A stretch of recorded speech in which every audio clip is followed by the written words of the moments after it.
Good morning, Bryan. How are you doing today? What up, Ara? I'm good. Good. How are you? Fantastic. Aren't you amazed by the way that the subject of food creates the most incredible conversations, and you go down roads that most people, I mean, you don't expect it, but you end up on that subject. Yeah, I'm so thankful to be able to have these conversations with the guests on the show.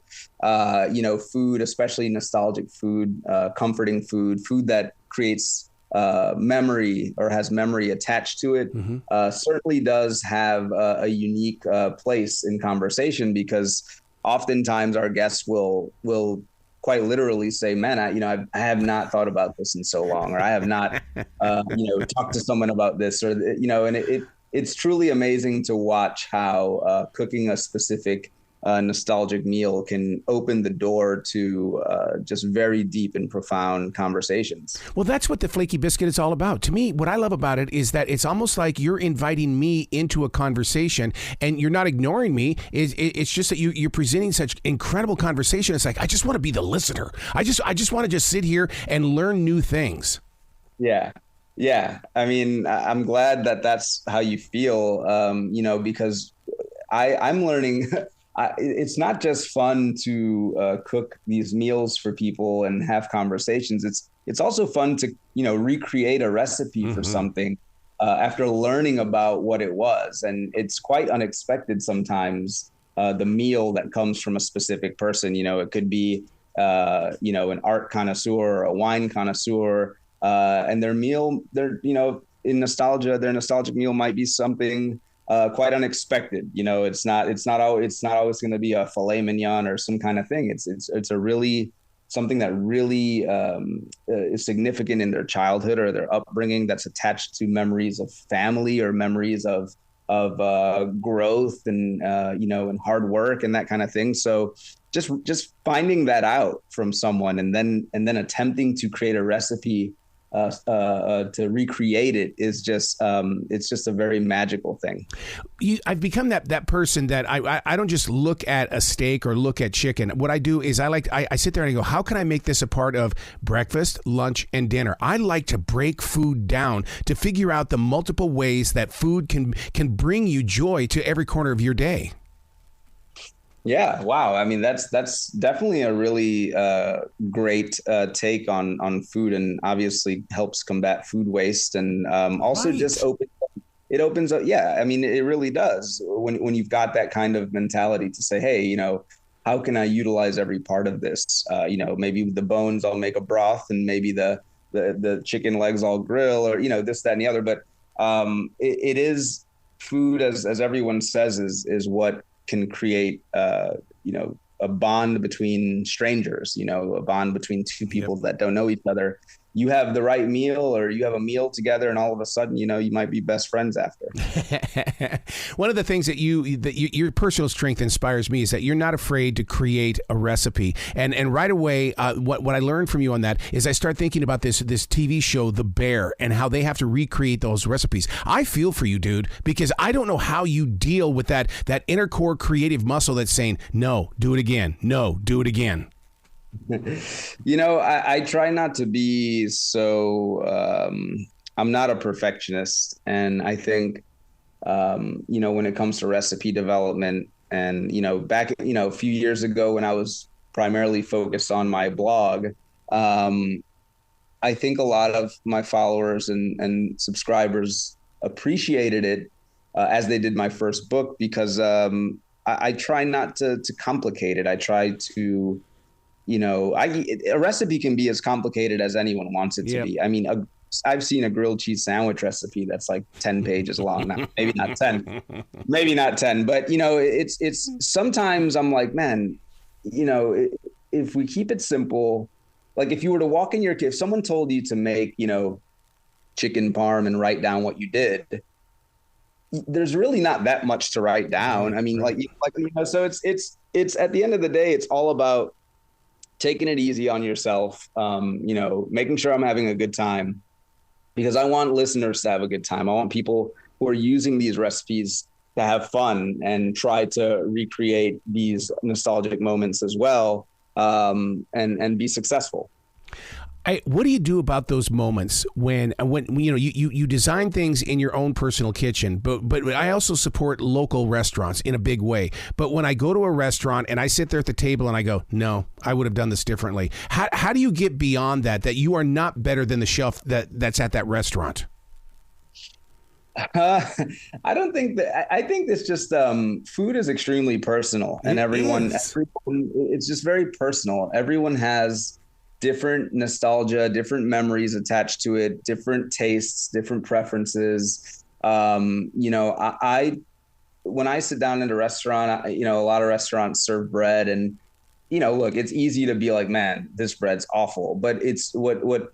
The best thing to do is I don't discriminate against bread. You know, I'll eat whatever bread is available and I'll enjoy it. I mean, bread is meant to be enjoyed, you know? So yeah. Have I gone to a restaurant and in my head been like, man, this bread's terrible? Probably. But, you know, I think I've definitely learned to try to just, you know, if I'm out to eat with my fiance or my family or whatever, you know, that moment is not about my expertise as a baker. That moment is about sharing a meal with a loved one. And I think it's more important. Sure, you know, when your entree comes and, you know, maybe it's cold or maybe the pasta is not cooked all the way or what, inevitably there's going to be a conversation with your whoever's dining with you about like, hey, like, how's your food? Oh, it's good. It tastes like this or this and that.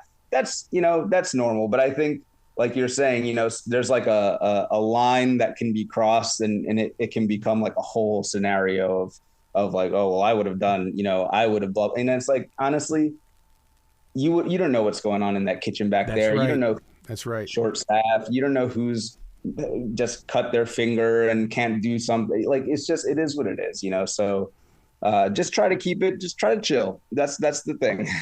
Speaking of conversation, I'm a wannabe master chef when it comes to soup. I mean, I really love soup, but I like to serve it scalding hot. And people will go, why is it so hot? And I said, because it's going to create conversation. You're not going to slurp my stuff down. You're going to take your time to enjoy every bit of the flavor. Oh, I like that. That's very smart, actually. You basically kind of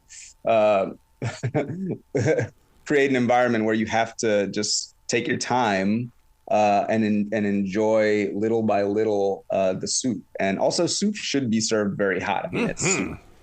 You know, it's soup. It needs to be hot. Are you shocked by the number of creative people that find peace inside their kitchen? Because, you know, so many times when you think of these rich and famous, you think, they're not going to go into, you know, that messy kitchen. But no, they do. They go in there. They explore. Yeah. I mean, I think... Well, I say this time and time again. I mean, everyone loves food. I mean, everyone loves food. I don't think I've ever met someone in my life that didn't just like love some kind of food, anything, even if it's like a specific sandwich or, and people are very habitual in their food too. Like there's always like something that someone will have once a week. Maybe every day, yep. Maybe once a month or maybe on the weekends, whatever. Like food is just like part of our daily cycle of existence. It's on your, you know, when you wake up, there's a decision to be made. Am I going to have breakfast? Am I going to make eggs? Am I going to eat oatmeal? Am I going to have a shake or whatever? Am I going to drink water? And then, you know, 4 hours later, where am I getting my sandwich for lunch? Maybe maybe my friend wants to join me, or maybe I should eat a salad because I'm eating too much bread. Where am I, you know, and then 4 or 5 hours later, you get home or you're already home and you're like, well, what am I going to cook for dinner? My mother's secret sauce was lard. Why is it that we have stepped away from using lard in the foods that we bring to our table? Oh man, let me tell you something right now. You ain't been in Miami. you ain't been in the Caribbean. You ain't been in Latin America, man. Lard is all in that cuisine.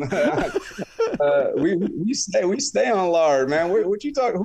Who you talking about? I mean, yeah, obviously, I think in you know, especially in New York City, you know, if you're gonna go out to the trending restaurants, like, you know, maybe I don't know, maybe they're probably using like duck fat, you know, which is just a fancy to say lard.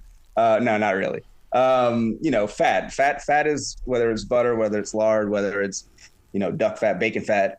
You know, animal fat is a widely used ingredient, but lard itself, I mean, I make Cuban bread with lard, and the flavor, Yeah, the flavor of a sourdough Cuban bread with lard is just, oof, man, it's really, really good. So, I look, at the end of the day, I mean, I'm not a doctor, but one can assume it's probably not the best thing to consume. So, I try not to eat that too much. It is tasty. Well, being so close to the food world, let me ask you a question, because the country right now is in transition. Here in Charlotte, people are coming in from more than just Ohio and New York City. We're getting New Orleans. We're getting California. We're getting Seattle. I'm thinking that the tastes in America are going to change because people are making such a move. They're bringing their culture to a city like us. Listen, first of all, you're absolutely right that there's a movement to bring what some people may call authenticity to their kitchen. And I think that's when you start to find the most delicious food. Yep.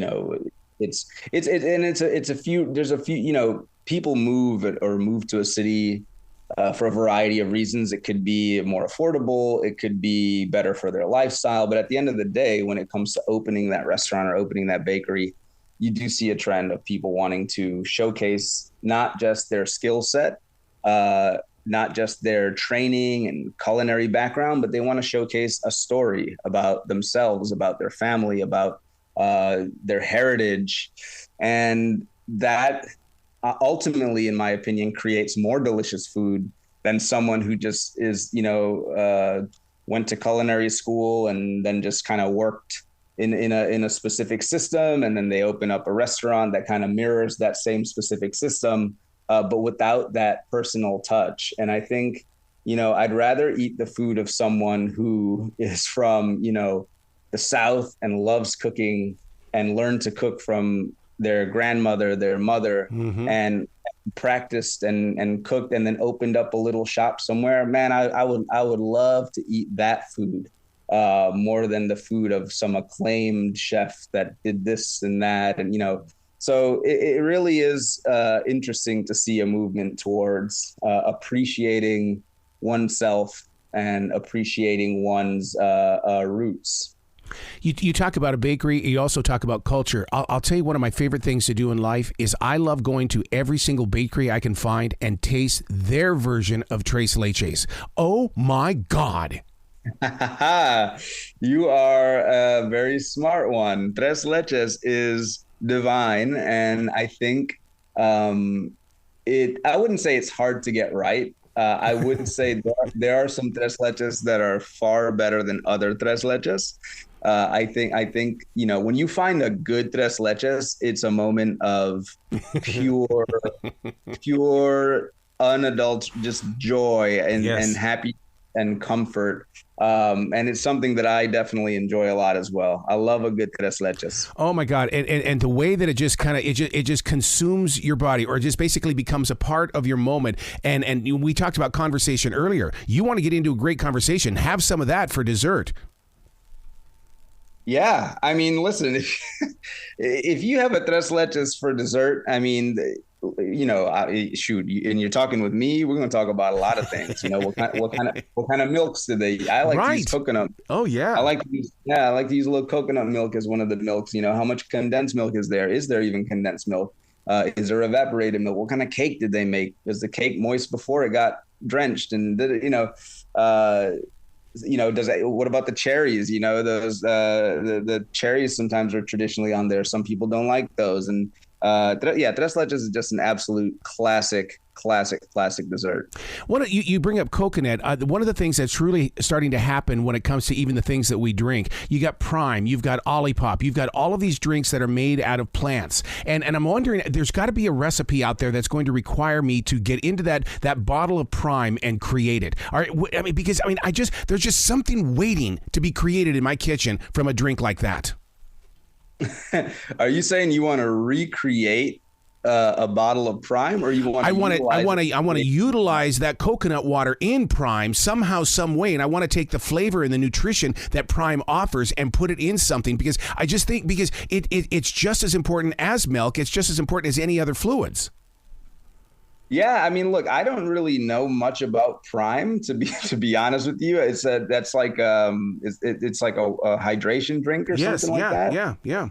Yeah, I don't know much about Prime or what ingredients are in it, but that surely could. I mean, I tell you what, I'm sure you could create some fun desserts with it or something, or some kind of, ice creams, or I mean, who knows what you could do with it. But that's interesting that your thought process would be to utilize something like that to recreate. To create something new. Well, it's because of podcasts like yours, the Flaky Biscuit, that we challenge ourselves, or we give ourselves permission to go into a kitchen to make a mistake. I mean, some people like true crime podcasts. I like food podcasts, and that's why I'm addicted to yours. Well, I appreciate that. Yeah, Flaky Biscuit is it's all about trying to find those moments of nostalgia and recreate them. Like you said, making a recipe.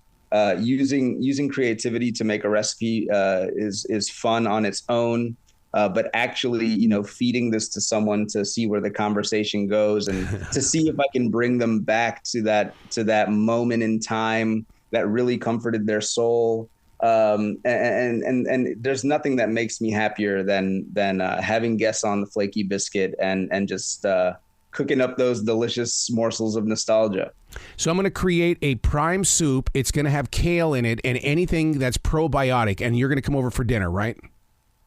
Let me get back to you on that. Let me get back to you. Dude, you got to come back to this show anytime in the future. The door is always going to be open for you. Absolutely. Well, I really, really appreciate your time, and I hope to actually come back and chat with you again soon. Absolutely. Be brilliant today, okay? All righty. Thank you. You too.